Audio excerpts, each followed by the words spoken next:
तव कथामृतं तप्त जीवनम कविभिरीडितं कल्मषापहं श्रवणमंगलं श्रीमदाततं भुवि गृह्णन्ति ये भूरिदा जनाः।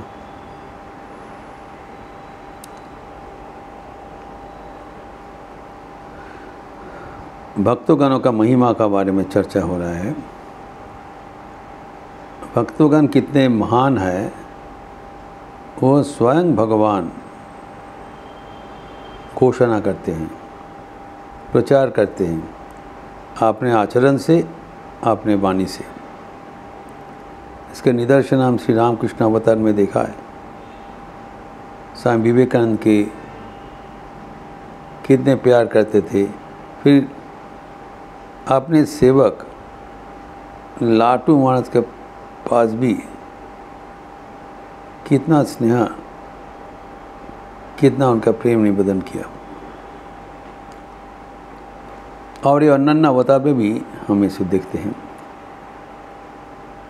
जैसे चैतन्य अवतार में चैतन्य देव उनके भक्तों के लिए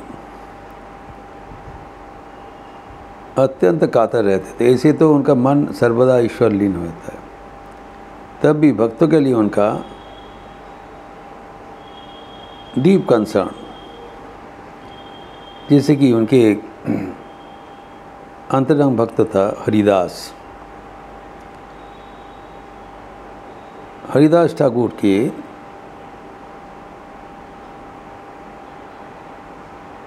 म्लेच्छ वंश से जन्म ग्रहण हेतु सब उनको जवन हरिदास कहा जाता था, कहते थे। वो हिंदू नहीं था, जवन था। और वो भी, हरिदास भी, अपना म्लेच्छ शरीर में सचेतन रहते हुए आपने को सबसे अलग करके रख दिया एवं पुरी में समुद्र तट पर एकांत एक कुटिया में साधन वादन करते थे। लेकिन चैतन्य देव उनको बहुत प्यार करते थे। दैनंदिन एवरीडे जगन्नाथ दर्शन के उपरांत जरूर एक बार हरिदास जी का कुटिया में पदार्पण करते थे एवं खोज खबर लेते थे तथा उनके सेवक के माध्यम से दैनंदिन महाप्रसाद भेजवा देते हैं। एवं जगन्नाथ देश का बहुत अच्छा कुछ प्रसाद मिलता, वो स्वयं आके पहुंचा देते थे। इतना ख्याल रखते थे।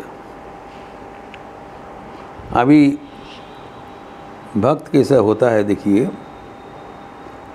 जवन हरिदास का बहुत उम्र हो गया था और दीर्घ काल पुरी धाम में चैतन्य देव के साथ रहते थे अलग, ताकि प्रभु का दर्शन उनको मिल जाए। और उम्र ज़्यादा होने पर भी साधन भजन नियमित रूप से करते थे एवं प्रत्यह 3 लाख जप करते थे। Is a legendary devotee. 3 lakh जप डेली किया करते थे।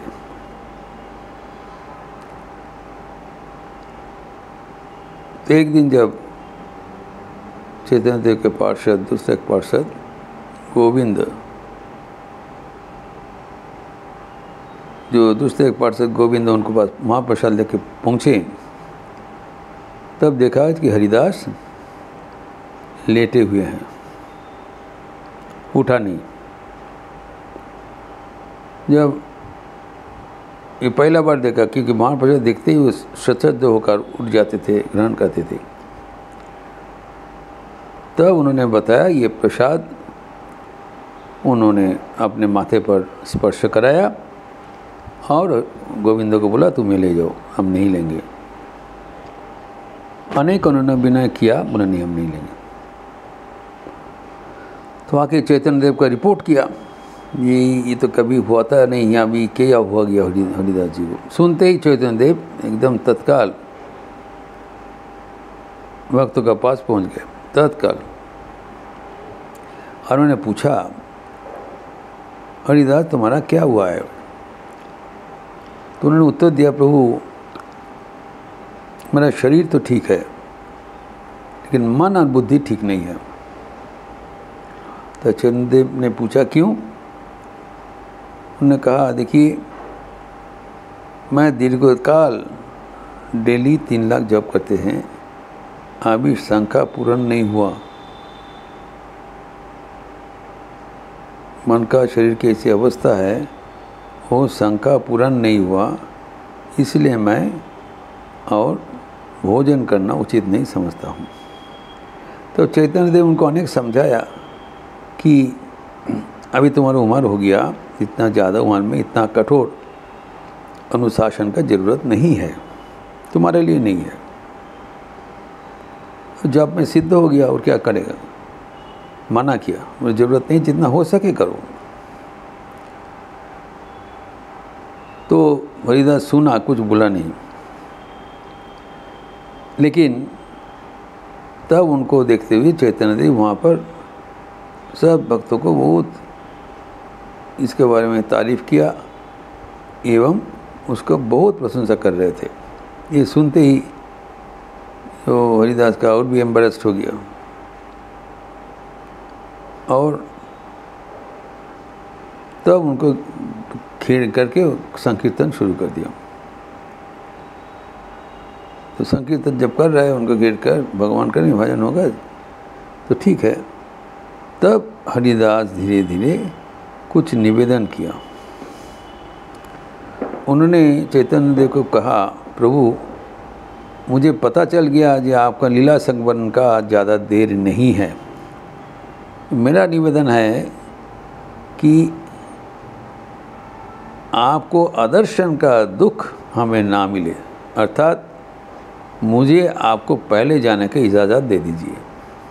ये साफ बात है, मैं पहले जाऊंगा, आपके बाद नहीं। तो अभी आपका आयु दीर्घ है, आप आपका कार्यक्रम पूरा करिए, लेकिन मेरा अभी समय हो गया। लेकिन आपको चरण कमल बक्ष में रखते हुए, आपको देखते हुए और किसी का मतलब नहीं है, हम शरीर छोड़ना चाहता हूँ, आप कृपया कष्ट करके काल पधारिए। तो चैतन्य देव अंगीकार कर लिया, ठीक है। प्रतिष्ठा को दूसरा दिन आया, दूसरे दिन आके देखा कि वो लेटे हुए हैं और धीरे से नाम ले रहे हैं। तब चैतन्य देव तो उनको घेर कर सब भक्तों को लेकर बहुत कीर्तन किया। तब हरिदास ने चैतन्य देव को बुलाया और उनका चरण जुगल अपने बक्ष में स्थापन किया एवं अपने आँखें विस्तारित करके चैतन्य देव का मुखमंडल दर्शन करने लगा। क्या दर्शन होता वही जानते हैं, लेकिन ऐसी करके वो ये हमारे जो भक्तगणों का मर्यादा बढ़ाया। देखते हुए शरीर छोड़ दिया भगवान का नाम लेते हुए। जैसे भीष्म पितामह श्री कृष्ण के सामने आपने शरीर पी करके दे दिया। भीष्म पितामह भगवान को देखते हुए शरीर छोड़ा था। वैसे ही हुई हरिदास, जैसे चाहा भगवान को मुखमंडल दर्शन करते हुए।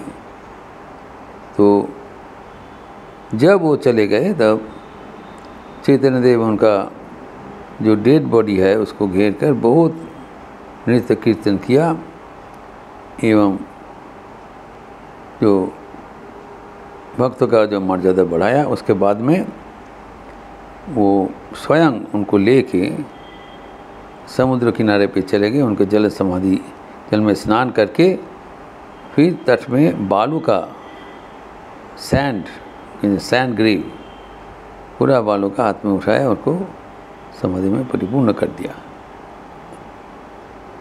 करके सबको उत्साहित किया कि सब जो इस समाधि में हाथ भर कर बालू प्रदान करेंगे उसका जीवन पवित्र हो जाएगा।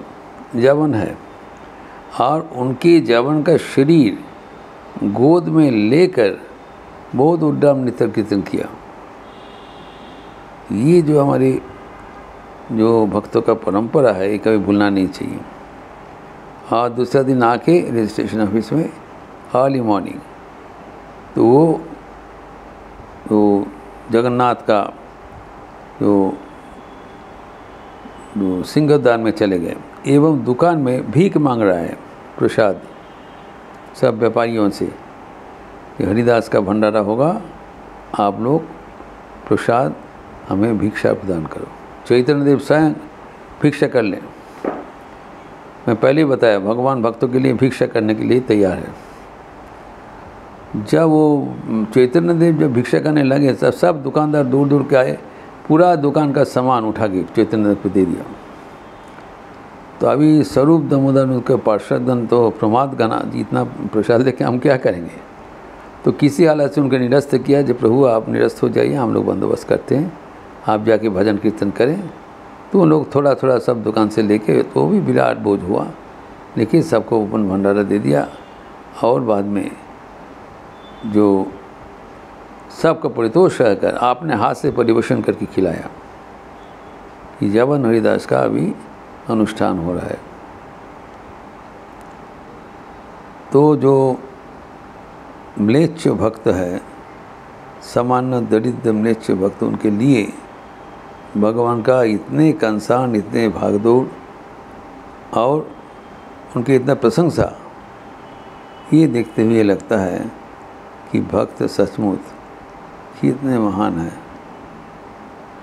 तो भक्त का महिमा भगवान स्वयं कीर्तन करते हुए हमें ये संवाद देना चाहते हैं कि हमारे जो भक्तों का जो गुणगान जब भगवान इतना करते हैं तब हमें कितना करना चाहिए। ये हमें भूलना नहीं चाहिए कि भक्तगणों का आशीर्वाद से हमारे आध्यात्मिक जीवन पुष्ट होता है। इनको हल्कापन से ना लिया जाए। ये भक्तगण का जो भक्तों का भक्तगान के लिए जो कितना उनका गंभीरता है वो श्रीमद् भागवतम में श्री कृष्ण ने उल्लेख किया है, जिसका थोड़ा बहुत चर्चा हम अगले दिन करेंगे। ओम शांति शांति शांति। हरि ओम तत्सत। श्री राम कृष्णार्पणमस्तु। आज शनिवार का अवसर है, शाम को काली कीर्तन लिपि दिया जाएगा। आप लोग सब स्वागत है। अच्छा रहिए, स्वस्थ रहिए, आनंद में रहिए। नमस्कार।